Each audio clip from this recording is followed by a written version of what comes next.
Hey guys, it's Mike here, and today I want to talk about the sales call blueprint that has made me upward of $500,000. So about $500,000 it's made me between both my businesses, and I'm going to give it all to you. I'm just going to literally give it away, and I need you to take notes, get that pen and paper, and write down all of this, right? So let's dive right into it. So please note this in the beginning. Sales calls are meant to be an informal chat to discover if you and the potential client are a good fit. It does not need to be crazy scripted. It does not need to be salesy, sleazy gimmicks or have any tactics to close a deal. In summary, all you need to do is understand the lead's needs, the prospect's needs, figure out their pain points, find out that you can provide that solution, find out if you can, and convey to them that you are that solution, and come across as genuine as possible and an expert in your field. This is literally the most important piece that you can possibly do. Okay, this will close deals in itself, because if you're genuine and honest, people can sense that. If you're following a script, you're reading your piece of paper off the script and next question, people are going to see this and see through all of this and just basically either call you out or just not work with you. So being as genuine as possible. If you can help the person, help them. If you can't help them, move on. There's going to be more deals and you'll make more money. It's an abundance mindset. Now, coming into an actual frame that I use when it comes to approaching these calls, and it starts way before the call ever even happens. And this is exactly what you need to do too, because your sales call has started when they book that call. Okay, I don't care if it's a day, 2 days, 3 days, a week before. When they book that call, your work starts. Okay, so in the beginning, you need to do your research. Before you make a sales call, research your prospects and companies' needs. This will help you understand their business and how your product or service can actually help them. Make sure to take notes on their website, social media, other relevant sources if you got the time, right? If they book really late, fair enough, there's not much you can do. Second step is plan your call. Once you've done your research, plan it. Create an agenda and script for your call. You do not, again, I'll re-emphasize this, you do not have to stick to the script exactly, but it can help you stay on track. What you're best to do is have a few bullet points written down on a piece of paper, key points, key questions that you want to ask. These are the most important things, okay? Now, next up, step number 3 is build rapport.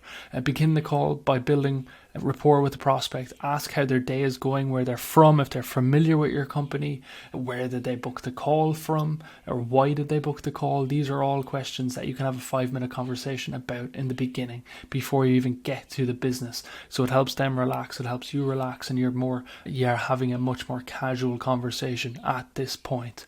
This will help you establish a connection they'll be more receptive to your pitch then. Now, some easy questions there are, again, I mentioned it, but when did you find me on social media? How did you find me? Have you been following me for long, etc.? Right. Identify the prospect's needs is the next step. During the call, ask questions to identify their needs. What are they looking for? What challenges are they facing? What are their goals? The information will help you tailor your pitch to their specific needs, and you have to tailor this on the call to what they need, to what they want. If your service isn't productized, you have to be a little bit flexible. Personally, I like being flexible because you can work with the client in a better manner and get them better results, essentially. That's the way it is. So this is that. This is 1, 2, 3 questions you can ask as well off the rip as these. Okay, so you're asking 5, 6, 7 questions there straight away, and this creates just a good flowing casual conversation about how you can help them, essentially. Now, next up is explaining the benefits. Once you've identified their needs, explain how your product or service can benefit them. Focus on the benefits, not just the features, okay? Explain how your product or service can solve their problems or help them achieve their goals. So solve their problems. How can you do that? Explain that. Okay, it's very crucial. You want to show that you are the bridge they need to take from where they currently are, the painful point, the painful place, all the way to where they want to be in that ideal situation. Okay, that's very important. You showcase that and showcase how you can help them. Next up is going to be handling objections. So this is common. Be prepared for this. Have responses ready. Understand this. Every time you get an objection as well, write it down. Take note of it. Record your sales calls. Watch them back. What did I do? Did I stutter here? Did I hesitate here? Different things like this. Did I answer the question wrong? These are all important pieces to study and understand what you're doing. So next up is closing the sales. If the prospect is interested, ask for the sale. Literally, be clear about the next steps and what you need from them. If the prospect is not interested, thank them for their time. Keep that good relationship, because everyone has a conversion window. It might not be now, but they might have liked your style. They might have vibed with you. It might be 3 months down the line. It might be 9 months, a year down the line when they want to work with you, or else they'll refer people. I've had people that can't afford my services, but then actually have referred people to me because they just like how I was and like the way I operate. Okay, that's fantastic.